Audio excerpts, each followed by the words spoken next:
both been following each other for years, and so excited to have her on. So Patrice, thank you so much for joining us on this webinar. Thank you for having me. I'm so tired of having to stalk you, Nicole. It's so nice to finally just talk to you. And I do have to say that, you know, people's team members help make them the professional beasts that they are, and your team member, MH, is awesome. So I wanted to give her a plug for making everything go so smoothly with setting this up. Oh, thank you. I will definitely pass that on. If she's not on live, I will let her know. Thank you. Okay, no problem, no problem. So as we're jumping into this webinar, we wanted, for those of you who are listening, go ahead and start commenting, letting us know where you're calling in from, what city, how did you find out about the call. You know, we just want to get to know our listeners a little bit more from this. And as you're typing that in, Patrice, do you mind telling us a little bit more about yourself? Oh, my goodness. Well, it all started in 1981. No, I'm playing. You know, people give you a whole long, drawn-out thing. Really, for me, I have been known as America's Money Maven and the founder of the Earn More Money movement most recently. But I've been known as America's Money Maven since about 2010, so about 7 years now. But before that, before the TV, Nicole, before the radio, before all the print stuff, before all the speaking nationally and being interviewed internationally, in 2009, I was a woman living on her brother's couch. That might be around the time that I first saw you in Atlanta. I ended up in Atlanta living on my brother's couch in Buckhead because at 19 years old, I started in real estate. I got a real estate license, got the bug, started making some good money, and by my senior year in college at 21 years old, I got my real estate and mortgage broker's license and started a business from the dining room of my itty-bitty condo in Inglewood, California.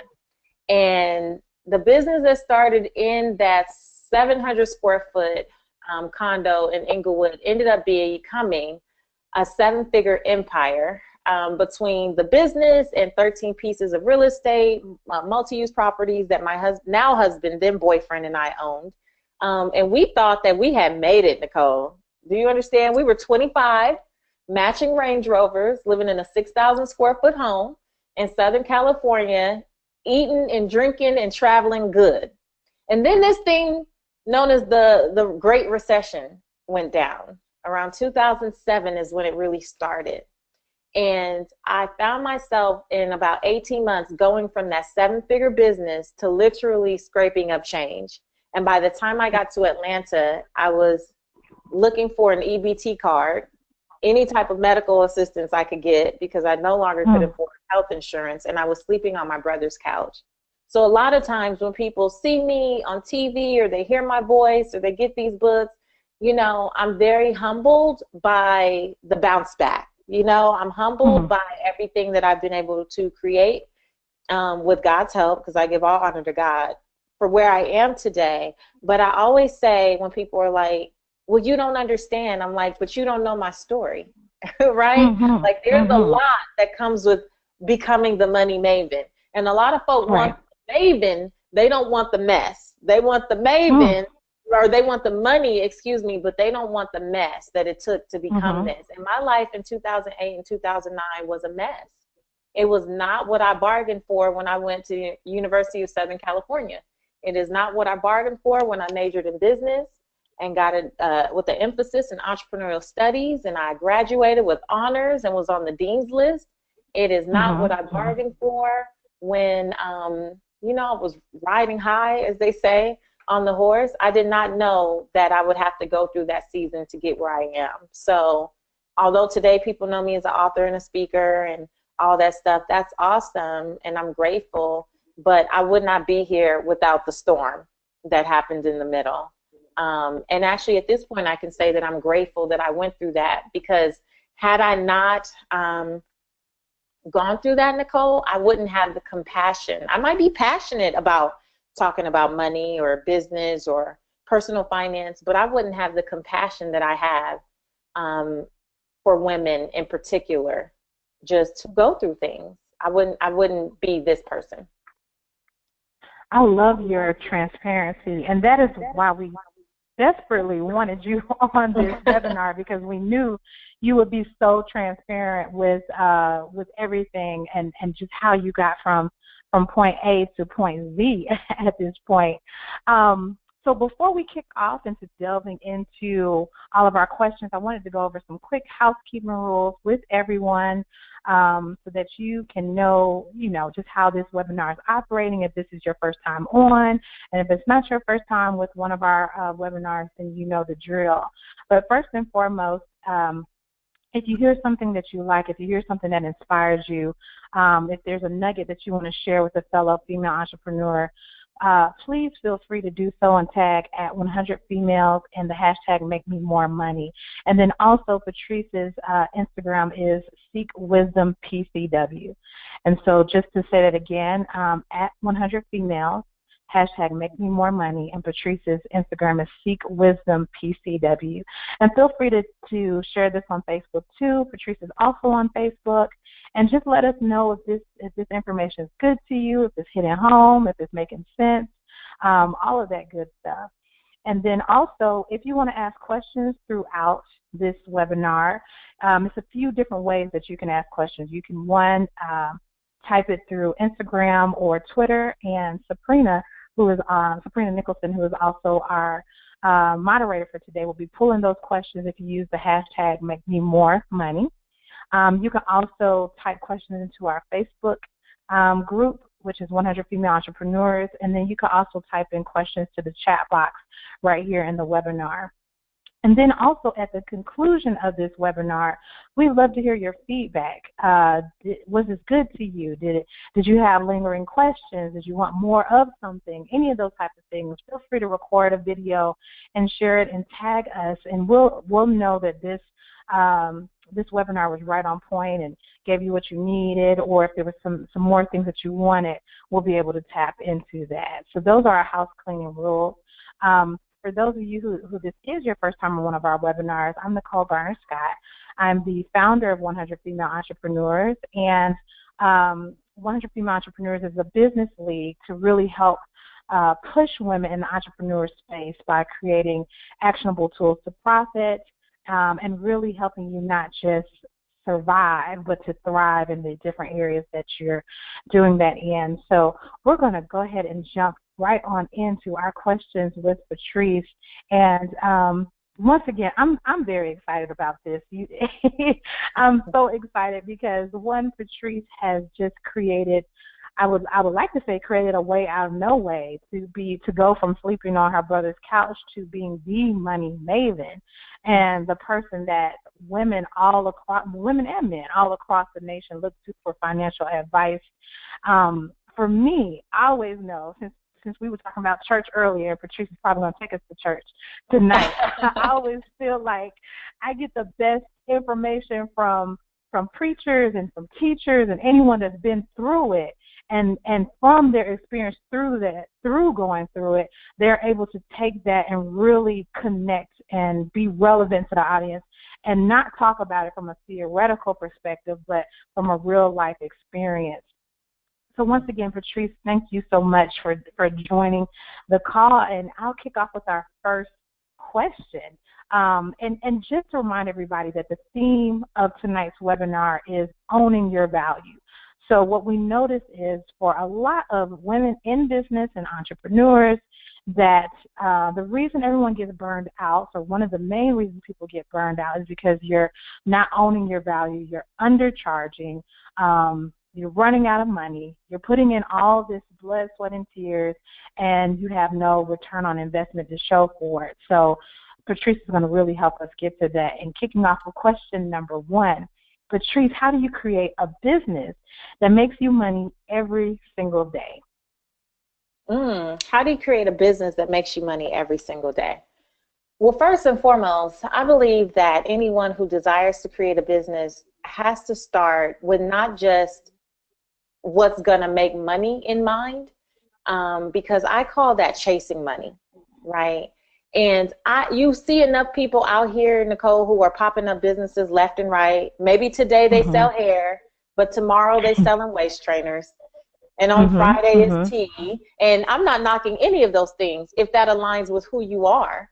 But a lot of us create businesses only to chase money. And so I really believe that the first rule is that you need to identify what your God-given gifts are and what your true passions are, and create something that you will want to do the work to make sure that it's making money every single day.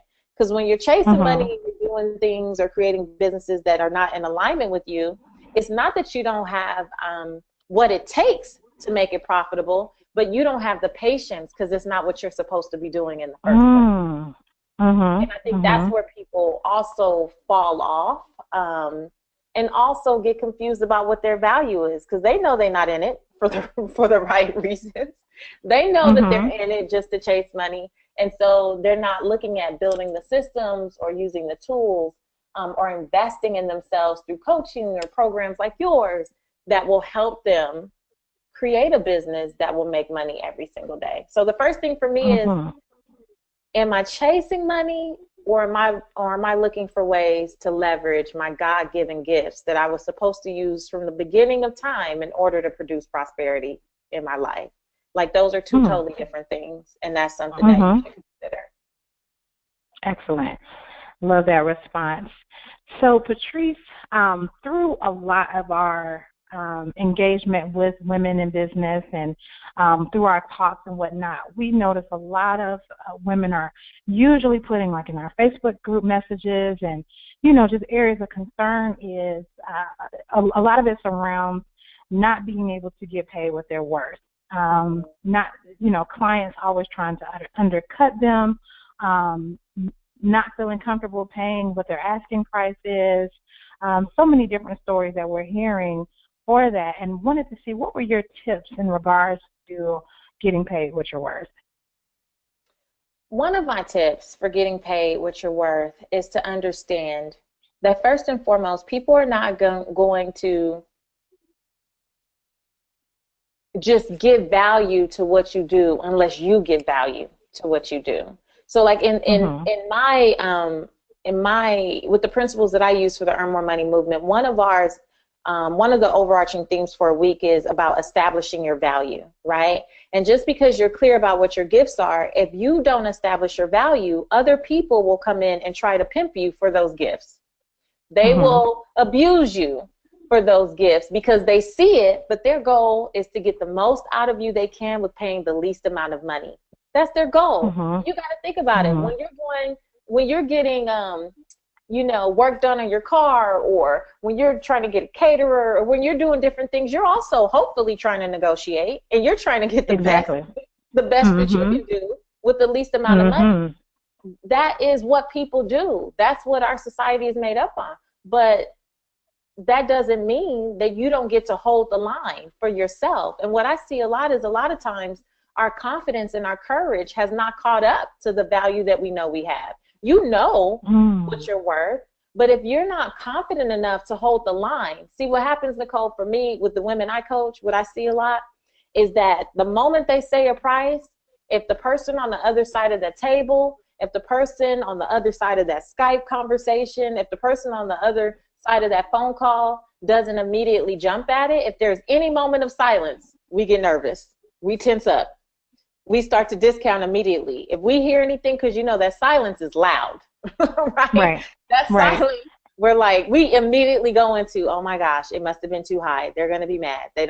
I'm not going to get the gig. I'm not going to get the deal. My proposal won't get accepted. And we run through all these things instead of holding the line.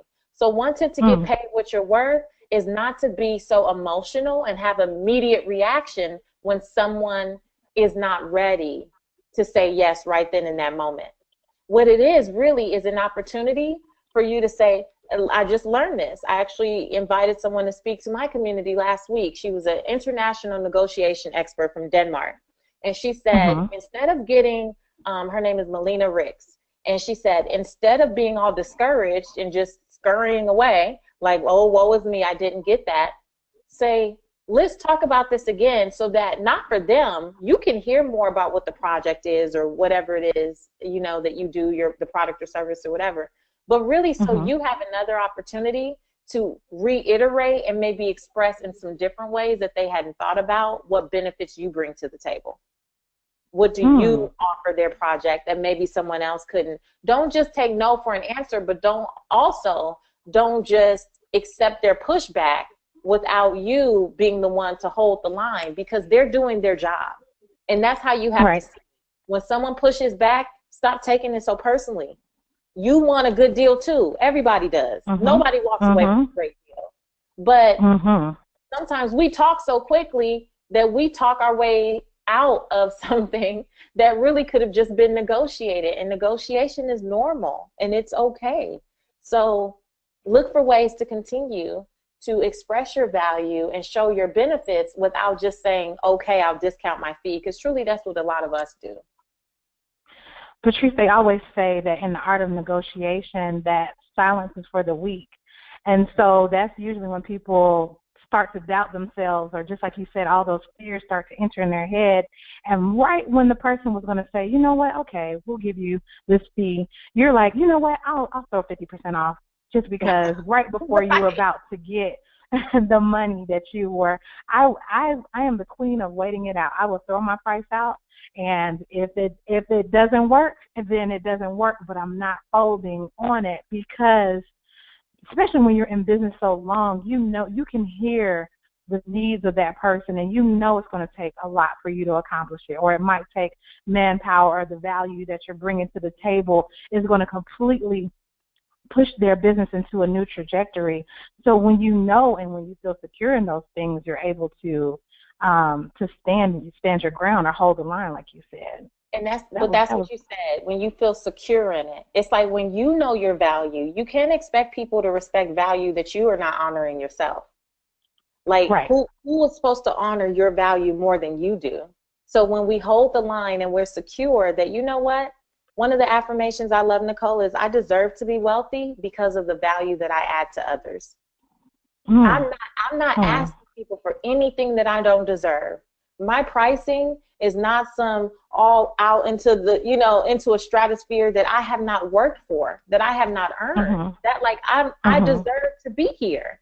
And so because I know the value, because I know the impact that I have when I go into a room and I speak from the stage, because I know that I'm one of the only speakers who's going to hang around and hug and lock eyes with and take a picture and with every single person. I do not stand during my book signings. I will stand up for 2 hours and talk to every single person who comes there. But you know what that does for the event planner? That makes your mhm, event that much better. And I know that I'm going to mhm, do that and I'm going to work for you like a lot of other speakers are not. A lot of other speakers are going to do their thing and leave through the back door, right? So that right. means you're not going to pay them more than you pay me. Mhm, And I'm the one that's here with your attendees, helping make sure that I'm an extension of what you wanted to create for them. You're not going to pay me mm, less. And because I know that that's who I am and that's how I show up, I'm not going to discount myself. I'm not. mhm, mhm. And once you get in the business of discounting yourself, it's hard to get out of Oof. Yes. it. Yes. People talk, people share your prices. people if someone's like, well, I got Patrice to speak for this amount, they're gonna hop on and try the same thing. Well, you gave them this price, Right. trying to get that same price. So you have to definitely be careful with that. And so that leads us into our next question with tips for conveying your value. So all the added benefits that you said that come with your brand, when you look to hire Patrice as a speaker or bring her in for talks with your organization, these are these added value pieces. And we see a lot of entrepreneurs think those things on the inside, like I will do so much more than that other person, and I will do this, but it's not conveyed. It's not conveyed anywhere, any of their marketing collateral or any of their videos on their website or any of those things. What are your tips to really helping women in business convey their value? Well, first, before you can convey something, you have to be clear on it, right? Like you have to Mhm. get clarity around what value you bring. And one of the tools that we use in the Earn More Money movement is something called a brag binder. And the brag binder I launched the idea on the Steve Harvey talk show last year. I was helping a woman who worked as a legal secretary for 13 years, Nicole, and she never got a raise. No raise, no Wow. promotion. And she was coming up on review time, and she was still nervous to ask for the money, to like ask for more. And one of After the 13 exercises, years. girl, after 13 years, I was like, child, stop. Like, so one of the exercises that I did with her was we need to create a brag binder. You need to be reminded for yourself of who you are. Because, see, as women, you know what we get caught up in doing? I don't know about you, and I don't know about Sabrina, but me, what I've gotten caught up in doing in the past is kind of going from glory to glory without acknowledging how far I've come. Like, I would do something, Right. and it would be a short-term celebration, short-term maybe meaning like an hour, and then be like, ooh, that was cool, thank you, God, all right, glad that happened, and then we instantly on to the next thing. So when it's time to convey or communicate your value, you forget, wait a minute, in 2010 I did this, in 2011 I was doing that, in 2012, because all of those things that you bring with you, that's what you're bringing to the table. You're not just bringing what you did the last 2 weeks. You are bringing the history of what you've been creating. I don't care if you have to reach back to high school, whatever. Go and get all of that, and remember that all of those things, all of those accomplishments, all of those experiences have created who you are today, and that is a part of your value. That is a part of what makes you uniquely you, that no one else can duplicate to a T, right? And so in the brag binder, we have a section, let's say, for certificates and awards. We have it because remember, everyone doesn't have these corporate careers where they have all this stuff. A lot of us are entrepreneurs, so we have to sometimes create. You know, I didn't get a certificate for my job because I haven't had a real job as an adult. You know, I've always been an entrepreneur. But I have the thank you notes from my clients. I have the recommendation letters from places that I've spoken on their letterhead in their words. I have testimonials that I can print down from social media about people who say, I've read your book and I got out of $18,000 of debt. I have different things, and I need to remember, in addition to the awards and the other accolades, that all of those things make me who I am. And so I put them in. I have a physical brag binder because I'm old school, and I like to touch stuff, and people send me handwritten thank you cards, and I like to keep those. So I have a physical binder, but even if you did it digitally, even if you had a folder in your Dropbox where all you did was drag those performance reviews, or you drag those thank you notes, or you drag those love letters that those clients who just love you and they send you an email thanking you for how you've added to their life or added to their business, put all of those in one place. And before you have another meeting about a proposal, before you go into a negotiation, before it's time to quote your fee, I want you to look back at that folder, whether it be physical or digital, and look at what people have said about you. Look at the value that you've built for yourself so that you can go into that conversation bold and confident, knowing that you are not just what's happened to you the last 2 weeks. You may not be what's just happened to you the last 2 months. You are the person that they're talking about in those reviews. You are the person who got those awards. You are the person who earned those certificates. You are the person who someone took the time to write a handwritten note, put it in an envelope, address it to you, stamp it, seal it, and send it off. You are the person that were worthy of that, so you are the person that is worthy of the conversation you're about to have. And when it's time to convey value, especially if you have to talk to someone, you need to bring those things to the conversation. Like you said, you need to bring those things into the marketing. You cannot be a best kept secret and expect for other people to honor your value. You have to be okay with wagging your own tail. You have to be okay with sometimes tooting your own horn. You have to. You have to. And I think, too, what happens, too, especially for entrepreneurs or women in business who've been doing it for quite some time, you make the assumption that everyone knows. Like you may have received top 30 under 30, but you're 40 now or you're 50. And so you have this whole new generation and this new audience that's not familiar with the highlights and benchmarks that you made. And you're stuck in your ways. Like, I've got these awards and I've gotten these awards, but it doesn't say it anywhere. No one knows it. No one understands that added value that you bring to the table. So, Patrice, that was so key. And then I love that brag binder. I'm gonna actually start doing that. It's like a Facebook. It's like a Facebook reminder. You know how Facebook does the memories and it pops up and you're like, oh my gosh, I was here last year, or I haven't spoke to her in so long, and she pops up in your memory and you remember to call her. That brag binder reminds me of that, where when you have those rough days, or you're just like, this entrepreneur stuff is for the birds. Girl, you can take a moment. That is the life of an entrepreneur. One day you are super excited, and the next day you are like, God, is this really what you called me to do? And we all go through that. It doesn't matter how successful you are. Everybody goes through that. Exactly. And it might be that day you woke up with that one last nerve, and someone hit that nerve at 8 a.m. and you're trying to figure out how to get through the rest of the day because that last nerve was taken out at the top. But that brag book, I love that idea, and I really want to encourage everyone who's on the call to definitely do that, because you forget and because as entrepreneurs you're so aggressively hungry and trying to get to the next level that you don't even slow down sometimes to remember those highlights. So that's excellent stuff, Patrice. Headed into our next question, and these are kind of a bit more business oriented, but given that money matters is your true expertise and you've coined that, and almost to the point where you think of money and money advice, you think of Patrice. So I wanted to ask that's you. Good. Thank you. Yes, you need to be on a dollar bill. When they revamp that. Come on. After Henry gets her due justice, I'm coming for it. Exactly. So when it comes to having a slow month in business, maybe you might have lost a client or two, or if you're a coach, some of your cycles all ended at the same time, like you didn't plan that out well, or, one of your corporate clients might be having a financial freeze.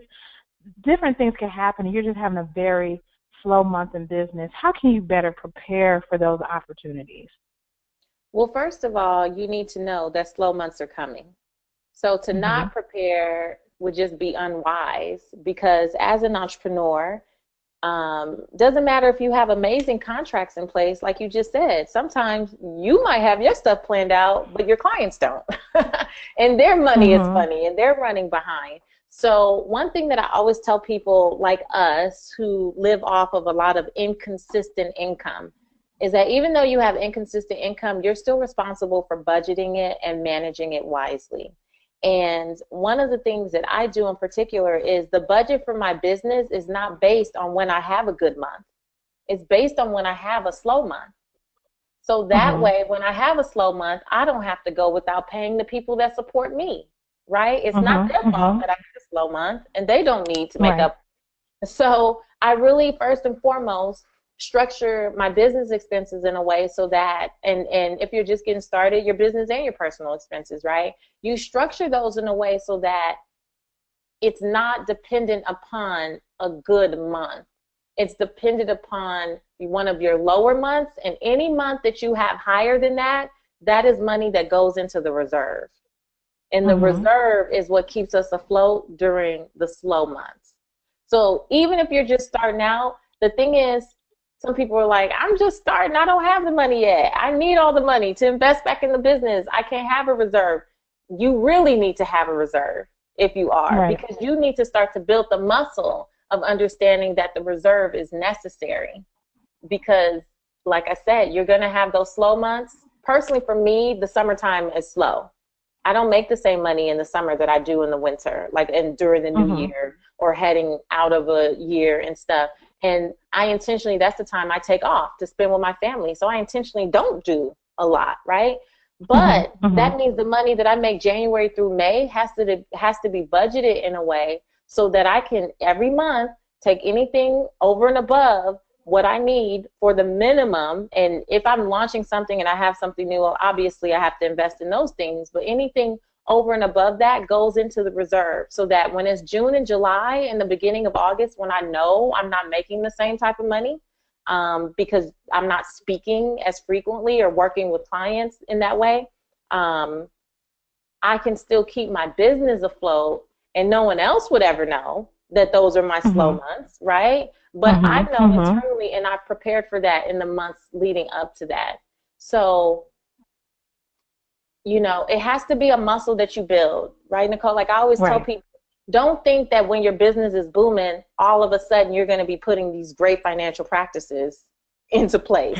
You're not. Like, you're going to continue to do whatever it is you've been in the habit of already doing. And so if you're in a habit of not thinking ahead, if you're in the habit of not forecasting, if you're in the habit of not planning for the slow months, just because you start getting bigger clients and more money, that doesn't mean all of a sudden you're going to do those things. That's a muscle that you have to build now. And it doesn't matter how teeny tiny it is. It's not the amount. Right now, it's the muscle that you're trying to build up. It's not. Don't get thrown off by, well, that's not a lot of money or that's not enough. It's not that. It's that, are you in the habit every month of analyzing? Because here's the other thing. What you nurture grows. And with a lot of entrepreneurs, they don't ever know what they made. Like, they don't ever know what their expenses are. They just kind of going by whatever the checkbook balance is or whatever the online banking or the app says, but they don't have a true grasp on, this is what I make on average, and this is, you know, what my expenses are. And so what you nurture grows. Any relationship that you nurture, that you take care of, typically grows. Most of us think of that in terms of, if I know you're not a newlywed anymore, but I remember your wedding pictures. But you know this, then, like, the more time you invest with hubby, you know, that relationship grows. When you guys have time, you know, yes, girl, when you guys have time to connect and devote with each other, right, that relationship grows. The same thing will be with the children that you have, or whatever other relationship. When you can spend time, it grows. Money is no different. When you start to be more intentional about the time that you're spending with your money, I don't care the amount, that's not the point. When you start to be more intentional about nurturing that relationship, looking at the mobile banking, not just to see the balance, but checking what's coming in, checking what's going out, making sure that it's in alignment with what you have written up for your plan, or like taking the time to do your forecasting for the year and then for the quarter, and making sure that you're on schedule with those things. And if you're not, looking at what you can adjust so that you can catch up, right? Because life happens, things happen. For me, February this year was not a good month. Like, I can't even tell you all the things that went wrong in February. And so I didn't do some of the things that I wanted to do. But you know what? May is shaping up to look real nice, because I had to go in and adjust what I needed to do for April and May, because February was going to have me short of my goal, right? But you only know that if you have a plan. You only know that if you're looking at the numbers. You only know that if you're nurturing the numbers.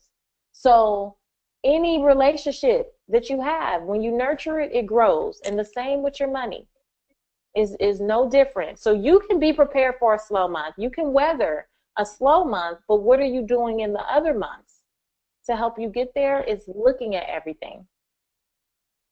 That's good stuff, Patrice. I think that a lot of people, you know how you meet so many people and they're scared to look in their bank accounts and they're scared to look at their credit, and they have this, you know, if I don't deal with it, it kind of doesn't exist mentality. And that is the worst way that you can go into running your own business. A lot of people I'm starting to see, you know, through social media and everything, they're, you know, I started my business because I hate my job. But were you in a good space where you were making good financial decisions and making sure that carries over? Just hating your job cannot ever be the reason that you decide to jump out there and start a business, because you were probably, because you hated your job, you were probably doing a lot of things incorrect financially. And, Yeah. and you carry that and you bring that over into your business where you start this dream that you have and that you love. It starts to become a nightmare for you so quickly. So, Yeah, you bring in that energy and that spirit. You're right about right, that. Yeah. exactly. And Patrice, you were starting to kind of hint on some different systems that you utilize as far as tracking your numbers and paying close attention and monitoring systems and whatnot. What are some specific systems that you use as an entrepreneur to really help optimize your profit potential? Well, one of the things that I definitely use is an operating budget.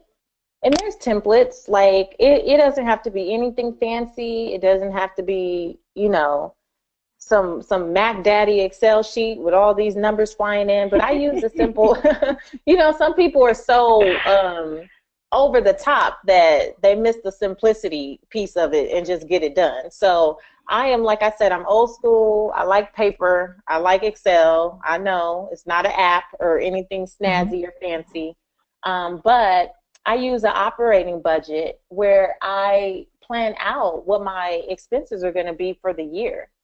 Of course, those things change. Like those things change because I have different ideas, I get different opportunities, and things shift. So it's a starting point. It's not something that's written in stone. It's on an Excel sheet. I can change it whenever I feel like, but I use that as the guiding compass for my income and my expenses.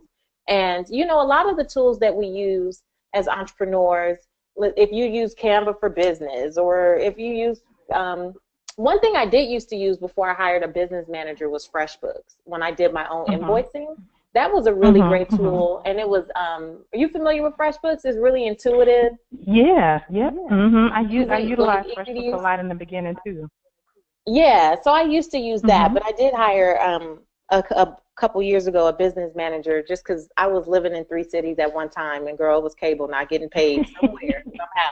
Like it was just too much. I was on the road too much. Right. We were doing too much, and I needed some help. But so now they do all my billing for me. But there are tons of different resources that you can use. But I think the very start is like look up a simple operating budget. These are my income goals. These are my expenses.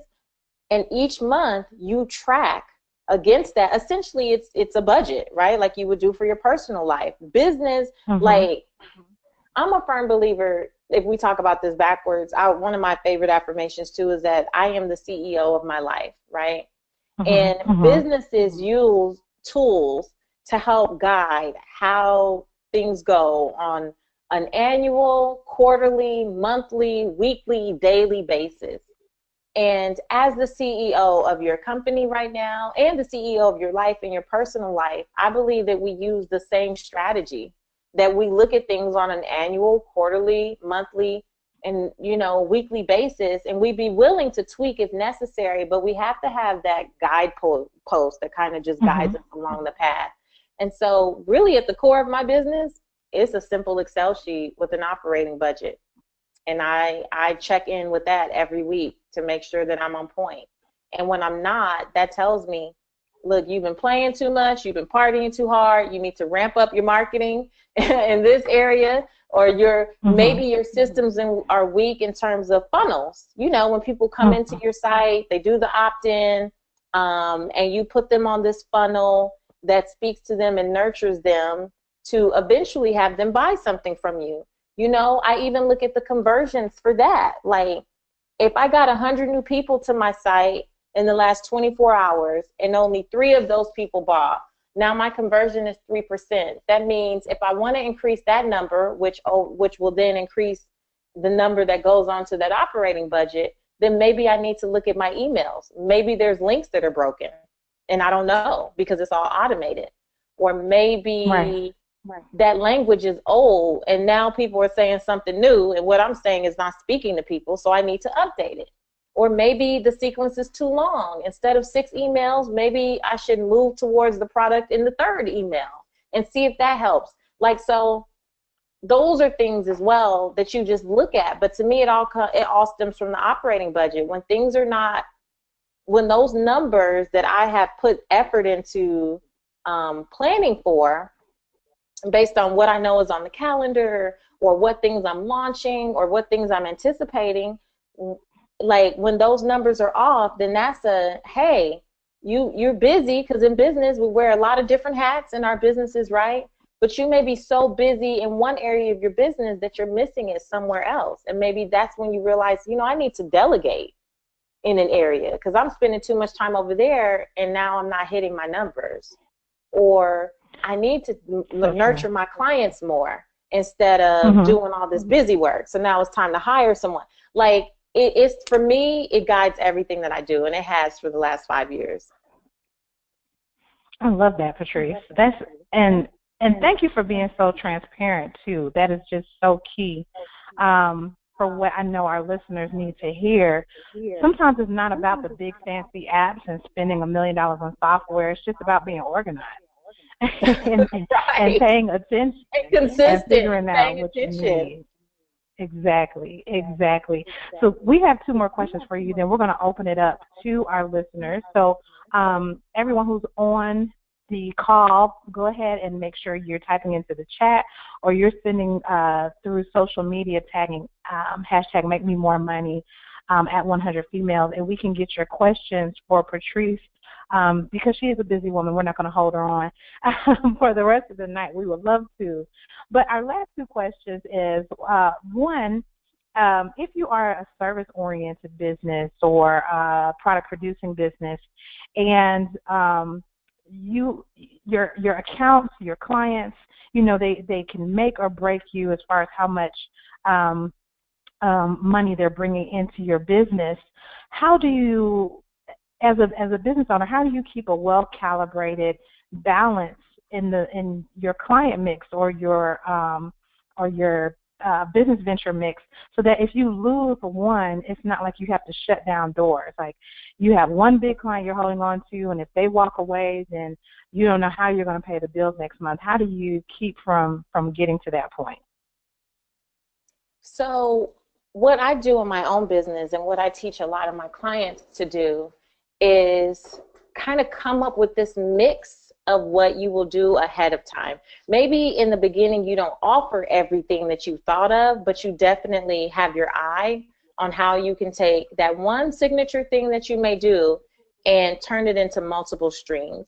So I always like to use myself as an example, right? Because that's the only one that I think really matters when I'm doing stuff like this. Like, I'll use myself as an example. So, people know me as an author, and I think that they think that that's the way that I get paid. And I'm like, that's one small way. That's not the majority of how I actually get paid. And what I've done was actually break my passion for personal finance education down into several areas. One of those areas is products. So yes, it includes the books. I used to do audio products. That's one lane. And then I did programs. So I took the content that's in the books, and then I started to turn it into programs. So even some of the stuff that we're experiencing right now with the Earn More Money movement, which is free, but a lot of those principles are already interwoven throughout the book. It wasn't like I had to go come up with a whole new something, right? Or I used to teach a course called the Mindset and Money Masterclass. The foundation of that class was the book.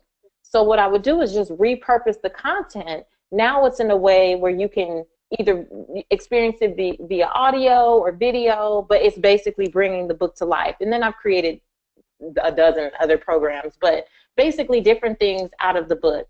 Then I added personalized time with me. So if you have products and programs that are kind of like an entry-level way for people to experience you, the greater thing that they can do is work with you one-on-one. Personalized time with me, though, is not just coaching.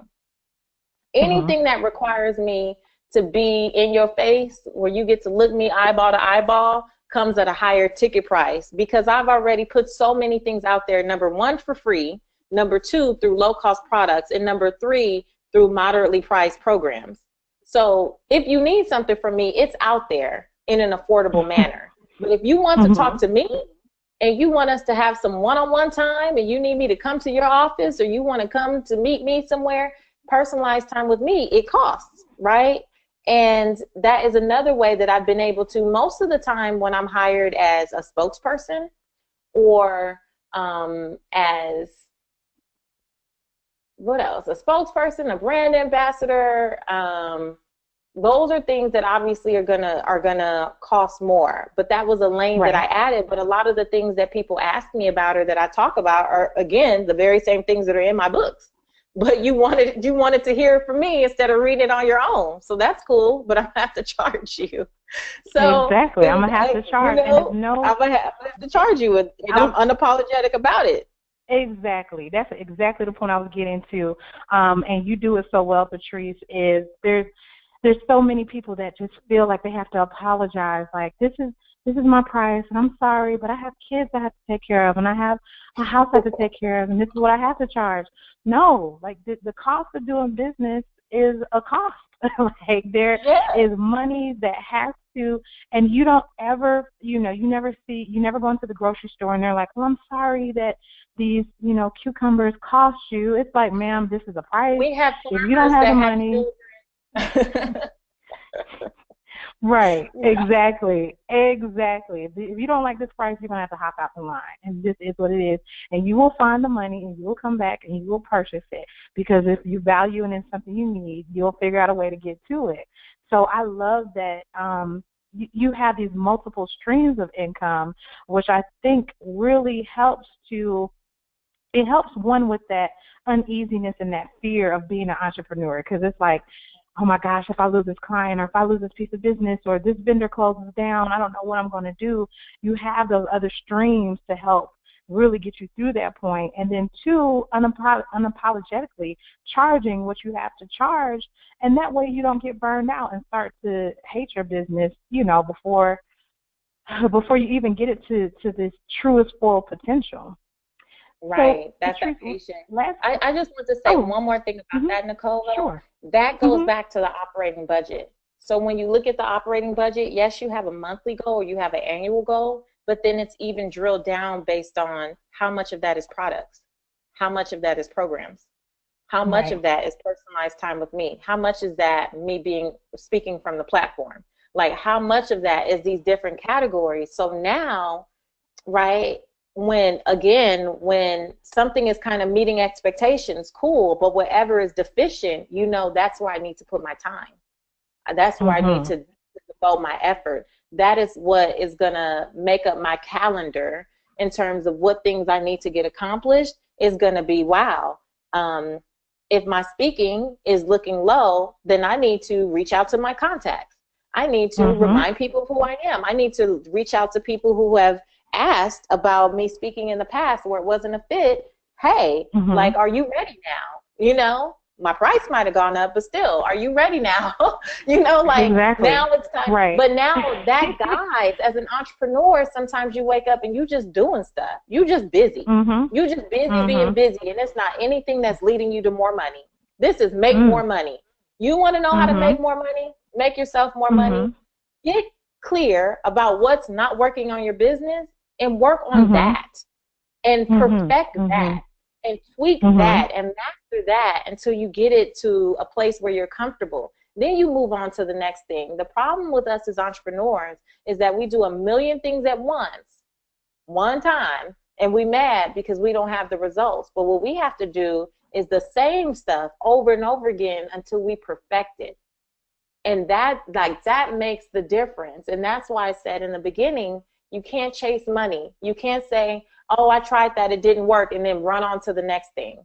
And then that you want to know how to undervalue yourself? Keep showing up on social media telling us you do something new every 2 days.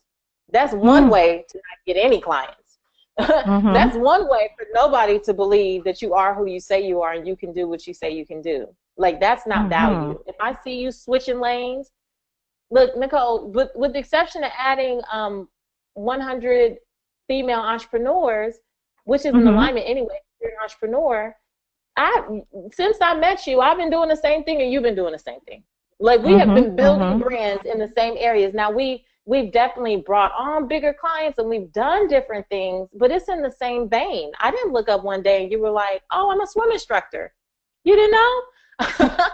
Oh, no, I've been nannying. You didn't know? Because that's what's popping right now. Or I've been selling tea. You didn't know? You've been consistent. So when I think about people in that lane, you are one of the names that pops up.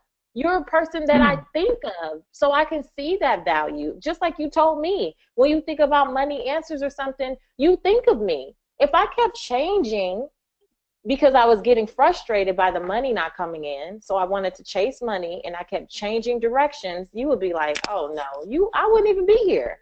You wouldn't have thought that I was serious about this and that I could help your audience in any way. You know what I mean? So true. It all ties back together, so that I'm glad you asked me about what I use. The operating budget breaks down where my income is coming from, and understanding what's working and what's not working helps me figure out what I need to be working on, so that I'm not busy being busy, but I'm actually doing the work it takes to beef up one of these areas, which is where my money actually is made, because it's not really made in book sales as people think at all. I love that. Thank you. Thank you for that, Patrice. You mentioned that you mentioned your movement that tied into the book, and I just think this movement is so imperative to everybody on this webinar. But could you tell us a little bit more about the I Will Earn More movement that you have launched? Yeah. So the Earn More Money movement I created last year, and this is my second time running it. And I created it because as a personal finance expert, I would get asked questions all the time about the wage gap and what I thought companies could do to better honor women. And what could companies do? What could employers do? What could industries do? And, you know, I'm one of those people, Nicole, where after a while, I just get tired of hearing about stuff. I'm like, you know what? If there's a problem, why don't we just fix it? Like, why do we keep having days to acknowledge and bring Now, I know there's importance in this, but let me say, we have all these days about awareness, but we're not coming up with practical solutions to help anything change. And so I got really frustrated with being interviewed and people ask me what I think companies should do, what I think industry should do.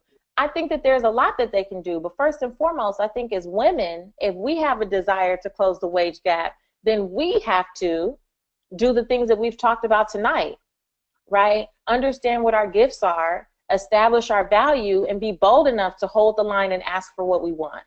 And I don't know about you, but I wasn't raised to do that.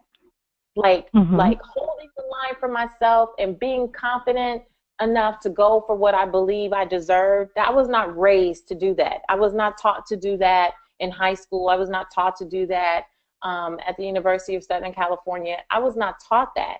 And the different things that I've learned have been through trial and error over the last decade, right? And I was like, I have really gotten better. I think I'm still a work in progress. I'll be the first to say, but I have definitely gotten much better with holding the line when it comes to my value and not dimming my brilliance for anyone and not taking whatever someone wants to give me, right? And so I apologize, you guys. That was my doorbell. And so I have grown right in that area, and now that's my dog going off. I'm so sorry. It's totally fine. Real life. This is real life. This is how it really goes down around here, and whoever's here was uninvited, so they deserve all this barking. So, this is Nicole's time, okay?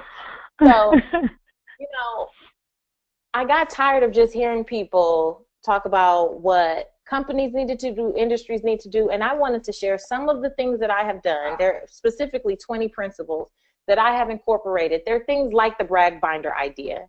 There are things like giving yourself permission. Like, I had to remind myself that it's okay for me to want more.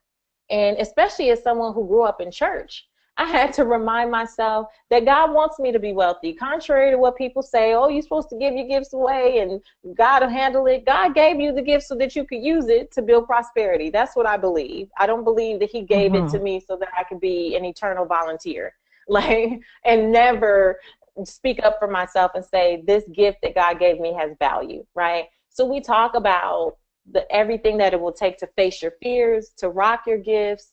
For a lot of it is about understanding what your gift even is, because so many of us, it's right under our nose, but we discount it and we dismiss it because it doesn't look like other people's gifts.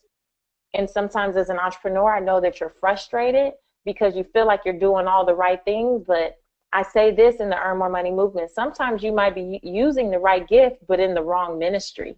Or you might be using the right gift in the wrong community. You might be using the right gift in the wrong industry. And so in what we do, we even take assessments to remind us of what our strengths are and where our gifts will best be used. So it's a lovely community. I started it because I wanted to give to women something tangible, practical steps and principles that they could take to help them earn more money without having to wait for someone else to come in and save the day. We don't have to wait for anyone. All of us can buckle down and talk to our clients or employers with a bit more authority, because we also talk about researching what is standard for the industry and knowing our numbers and not going in with emotion but facts and figures. We talk about all of those things, but it all comes back to understanding your gifts, not dimming your brilliance for anyone, and creating the research that makes sure that you are able to communicate your value each and every time you have an opportunity to go for more. And that's why I created it. It's at iwillearnmore.com. And I created it for that reason. And it's free. Because it's just a part of how I give back.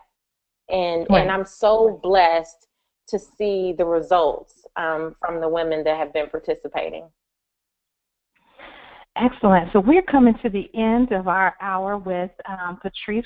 We did want to take one question really quickly from our audience. And then once again, ladies, if you have additional questions, Patrice's Instagram is at Seek Wisdom PCW, but then also she has the I will earn more, where you can find out more information on that and get answers to your questions. And then she has her Facebook group where she gives out information as well. So there's a bunch of different ways to connect with Patrice if you have additional questions. But Sabrina, if you can hop on and pull one of the questions from the audience, that'd be great. Hi guys. So Patrice, you were over here preaching to me. I was over here yelling and nodding my head. I was like, yes, she is preaching to the entrepreneur choir over here. I feel you. So we have some people here tuned in. Miss Dion says that she follows you on social media, and she said the brag binder is a very good idea. So hi, Miss Dion. Yeah. And then we have Tiffany here who wants to know, what are some common hidden revenue opportunities you notice entrepreneurs miss? One hidden revenue opportunity, I believe, is joint venture partnerships as well as affiliate opportunities. Like, I think a lot of times when we're starting as an entrepreneur, we think that everything has to be ours. I have to make it. I have to put my face on it. It has to be me, me, me, me, me. But the reality is there's a lot of people out there with really great content who would never reach the audience that you could reach. You could actually be selling stuff that speaks to your audience and speaks to your brand and what you want to communicate that's not your stuff, and make really great money doing it. Because a lot of joint venture partnerships are 50-50, 60-40. If you can bring a willing, interested client to the table for an audio program or a series or any number of things, that might be a quick $100 a person for you, or $1,000 a person for you, based on whatever their price model is. So I would say that's one thing that's hidden, that I think a lot of entrepreneurs just don't think about. Everything does not have to be you. Everything that you sell, that you offer on your website, that you promote on social media, does not have to be you. I would make sure that it's in alignment with who you are, who you say you are, and that the quality of it meets the expectations that you have. But once you know those things to be true, I mean, there's affiliate revenue is actually in. It's actually in that whole breakdown that I have.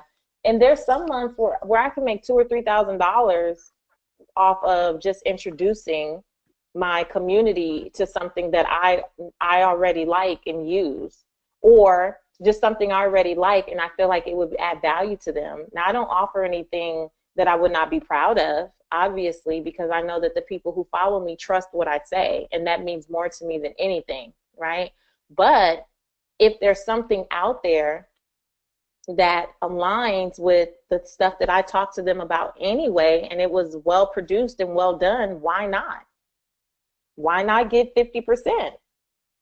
I didn't put any money into creating it. And if it's a couple emails, it's a social media post, that's some income. You talked about what to do in those low months. That's something you can do. In the low months is if you can't make something, find something that your audience still needs and offer them that. That's excellent, Patrice. Thank you so much. If you could just leave our audience with a book recommendation. We always like to make sure that people are reading as much as possible. If there's a book recommendation that you have for us, of course you have your own book too, so feel free to mention that as well, and just let us know your book recommendation. Well, since you mentioned my book, shameless plug, my best-selling book is Real Money Answers for Every Woman, How to Win the Money Game with or Without a Man. And the book is just like me. If you want something real and straightforward with you know, a little humor, but mostly wisdom and practical information, then that is a great book to look into. I'm always reading several books at one time, Nicole, to be honest. So right now, what's on my nightstand is a book called .com Secrets. .com Secrets is all about creating your funnel. So what happens from the time a person interacts with you until they just go through your whole funnel? Like, what are you sharing with them and how are you converting them into raving fans? And it's excellently done. I'm really bad at author names, though. I'm not going to lie. I know his name is like Brendan or Brandon. Russell. Yes, Brandon. Russell. Come on, Sabrina. So I'm reading .com Secrets right now. I'm reading again for like the 10th time What I Know for Sure by Oprah. Like, because that practical wisdom, like, I love it, and that's how I start my day. That's a good book. It is. It's those little stories. I'm going to do a book like that when I grow up, like Mama Oprah. So What I Know for Sure, I'm reading. And I'm also reading a book, which you might be interested in, called The Meaning of Marriage, and by Timothy Keller and his wife, Kathy Keller. And it's just going back to what marriages were initially created for, because I feel like in social media especially, people have no respect for, they have no respect for marriages. They have no respect for what it takes to actually maintain a decent marriage. And so I'm just enjoying that. My husband and I are kind of working through that book. So those are my three. Thank you so much, Patrice. That was absolutely awesome. We're getting so many comments and feedback on people just, you know, they're fans of yours, but not only that, they're learning, you know. And my purpose here on this earth, and I could tell it's your purpose too, is just making sure that people in business and entrepreneurs just have access to resources and insight on, you know, getting to the next level and doing so financially. Patrice, you focus a lot on personal finance too, and I think that is excellent. You know, we saw on your Steve Harvey show how you talked about conflict, dealing with conflict in your marriage or your relationship when it comes to money, and so many different things. So for those of you who are just trying to really get in control of your finances overall, please make sure you follow Patrice. And Patrice, thank you so much for being a part of our webinar. Thank you for having me. It's been my pleasure. I'm glad we could finally connect. I am too. Thank you again. And for everyone who participated in today's webinar, once again, we have our digital curriculum that is launching on May 8th, and it's titled Make Me More Money. And the reason and the purpose to this course is to really help female entrepreneurs for dealing with selling themselves short, getting what you're worth, creating a profit plan, and a money map for your business, learning to manage your cash flow, and so much more. And we as an organization just felt like it was very, very important that women just really started to have these resources to help you grow and scale your businesses in a very productive manner. So as a gift to everybody who attended today's webinar, we do have a promo code that gets you 20% off the webinar, and the promo code is Make Me More Money. So if you're interested in registering and joining us on this 8-week journey of interactive accountability and resources, visit makememore.money. And once again, we continue to bring a wealth of knowledge of entrepreneurs and businesswomen in this space, such as Patrice, that are just very, very transparent and want to see other women grow and are very passionate about doing so. So thank you so much, everyone, for tuning in. Thank you again, Patrice, for being a part of today's conversation, and we look forward to seeing everybody on our next webinar. Stay tuned.